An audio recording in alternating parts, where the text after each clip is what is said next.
And welcome back. This is the video on day three of Yellowstone, where we looked at some geysers around Old Faithful, a couple of basins, and then Mammoth Hot Springs. It was a real treat.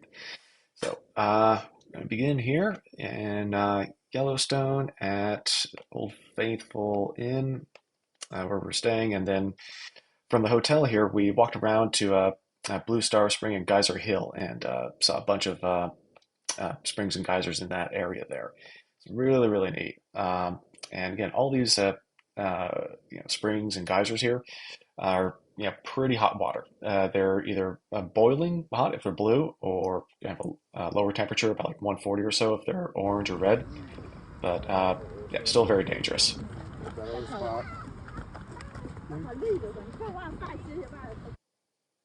And they have you walking on a boardwalk the whole time, so you don't go off and try to fall in or into any of these things. But yeah, a lot of good views from there, including be able to see the Old Faithful Inn from the walk. That was really neat. And one here with a geyser in front of it, or a spring rather. Geysers shoot up, and springs are just kind of like flat apparently. And then there's also a third feature type. It's called a fumarole. Carrie told me about. Fumaroles are just where there's no liquid, there's no water, but it's just gas coming out. And we'll see some examples of that later. But then this was from, yeah, still the same area, looking at all these springs here in this loop, including, I think this one was pretty huge. It's really, really cool.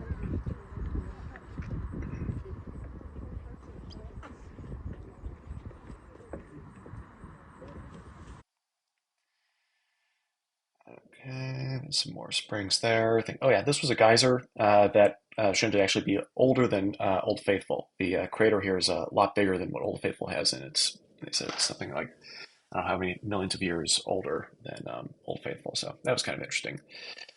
Let's see. Then from there, just some more images from that same loop there. It was pretty neat. It's Carrie and I with Old Faithful Inn in the background. So I can zoom in on that.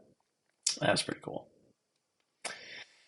And then, oh yeah, and from there we got our car and drove over to the where is it? The Grand Prismatic Overlook, which is here, so we could see um, the Grand Prismatic Spring.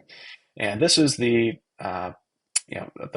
picturesque one that you see on all the postcards. It is absolutely huge, and it has all those colors. The blue we found out is like reflecting the color blues from I think the water reflecting the steam that's above it there, and it just produces this really beautiful image. So we didn't go down to the actual spring itself. There is boardwalk there. You can kind of see people down there, but they don't get the same view that we got from hiking up to the overlook. So glad we went with this view instead. But yeah, that was definitely a highlight. Just seeing it there. So again, yeah, that's the Grand Prismatic Spring. And then from there, we drove on up a little bit further, and oh yeah, I took a picture of all the traffic there was to park at the to walk like around the spring, which we were able to bypass since we went to a completely different parking lot. So glad we got to avoid that whole mess. And let's see.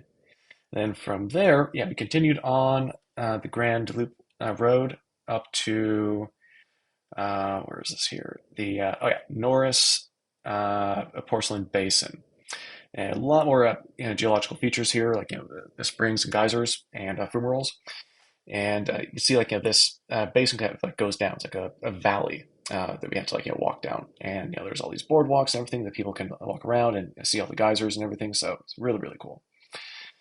And then there's Carrie and I. You can see everyone in the background kind of going down into the valley there. And this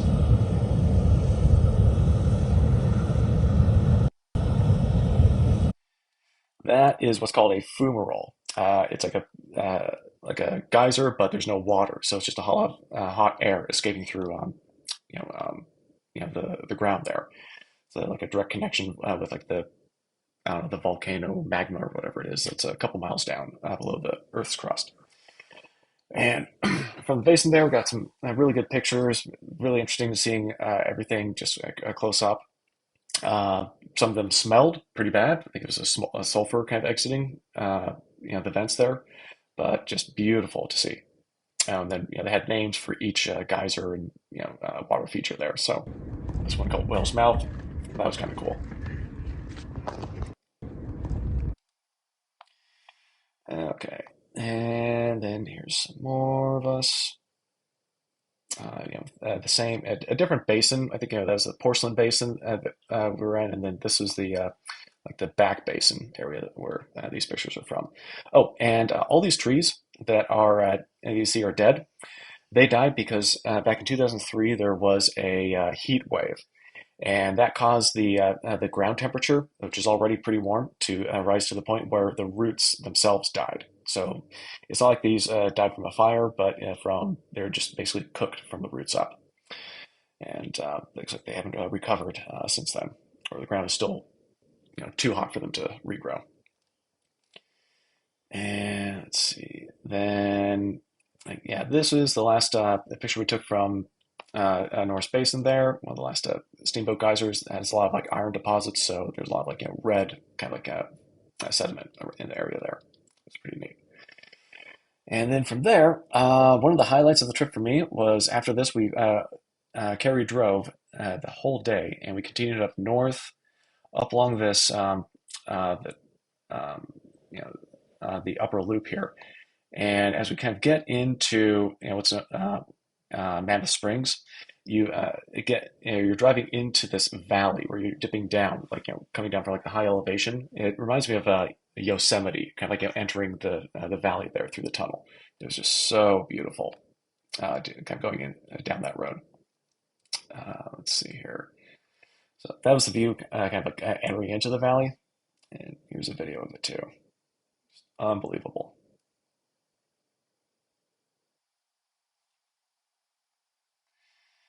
And from there, just it really opens up so you can see a lot of like the Yosemite, I'm sorry, the Yellowstone valley up there.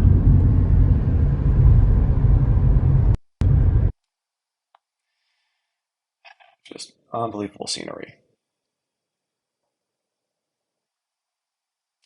And then we made our way up to this area called Mammoth Springs, and went to the hotel there. Yeah, this room is called the map room.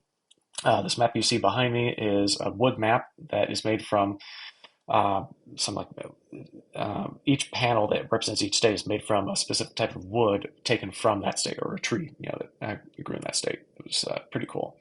And then they also showed the railways and highways of each state in red and blue there. So that was pretty cool. And then from there, we continued on our loop, um, east to go over to where is this?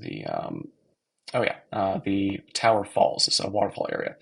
And we got stuck for about a half hour in this area due to road closure. So it was like condensed down to one lane. That was a lot of fun. But we continued on to where was it? Yeah, Tower Junction, where Tower Falls is. And that was the first waterfall that we saw on the trip. It was really neat to see. It was about 130 feet high, and this is about as close as you could get to it. But really glad we made that stop. And from then, we started making our way down back for the day. It was a lot of driving, and it was about 6 hours on the road that day. But we decided to kind of turn around and head back from there. A lot of neat scenery on the way, and then also around what was it? This somewhere around this road here is where we got to see our first uh, wildlife, and sure enough, it was a bison. Why is the traffic so backed up? Oh my God, that is crazy. Oh, hey. Oh, hello. Hi. Are you going out for a dinner? Wow. You're a big boy. Woo. Bye. Have a good Son. one. So that was pretty cool. We ended up seeing two bison on the way home, and they're just yeah walking along the road there and minding their own business and trying to get back to their pack. I'm sure. Then we just head back to Old Faithful for the day, and that was it. All right, stay tuned for day 4 coming up.